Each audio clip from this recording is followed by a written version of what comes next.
সাহাবী হযরতে আব্দুল্লাহ বিন সালাম রাদিয়াল্লাহু তাআলা আনহু,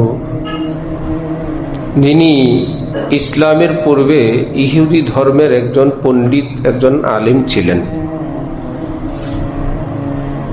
ইসলাম গ্রহণের পর ইসলামের যাবতীয় আমল করেন। এর মধ্যে ইহুদি ধর্মে উটের গোশত খাওয়া ছিল হারাম। সেই হিসাবে তিনি সেটা খেতেন না। মুসলমান হবার পর জানতে পারলেন ইসলাম ধর্মে এটা খাওয়া না খাওয়া ইচ্ছা, এটা মুবাহ, জায়েজ, খাওয়াও যাবে, না খাইলেও কোনো ক্ষতি নাই। উনি মনে মনে চিন্তা করলেন, তাহলে আমি দোনোটাই যেহেতু পারমিশন আছে, আমি নায়ের দিকটা গ্রহণ করি, খাবো না।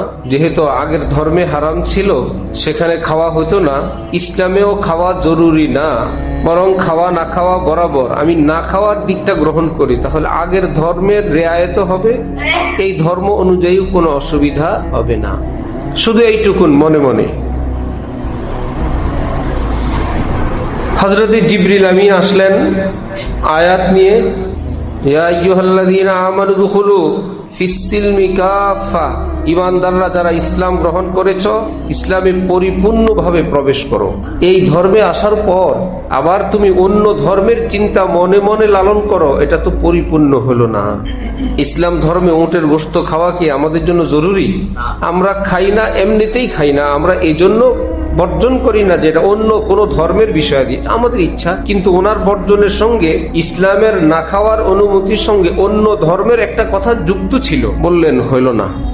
আলা বিযিকরিল্লাহি তাতমাইন্নুল কুলুব, মুফাসসিরিন বলেন আই ফি যিকরিল্লাহ কামা আন্নাস সামাকাতা তাতমাইন্নু ফিল মা লা বিল মা। আল্লাহ বলেন, তুমি ইতমিনান চাও, সুখ চাও, শান্তি চাও, তাহলে ইসলামের মধ্যে পরিপূর্ণ প্রবেশ করো, তাহলে প্রকৃত সুখ পাবে। ইসলামের সঙ্গে সংযোগ রাখলে, লেগে থাকলে শান্তি পাবে না। ইসলামের সঙ্গে লেগে থাকলে শান্তি হবে না, ইসলামের মধ্যে ডুবে থাকলে শান্তি পাবা। যেমন মাছ শান্তি পায় পানির সঙ্গে লেগে থাকলে না ডুবে থাকলে। মাছকে যদি বলা হয় তোমার লেজটা তো পানির সাথে আছে, তোমার পেট, তোমার পিঠ, তোমার মাথা, সে বলবে না, আমাকে ডুবাইয়া দেন, আমি খুশি। মাছের শান্তি যেরকম পানির ভিতরে, মানুষের শান্তি ইসলামের ভিতরে।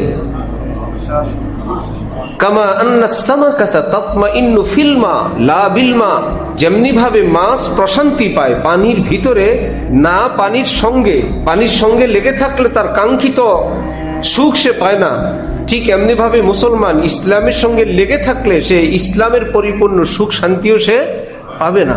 কেমনে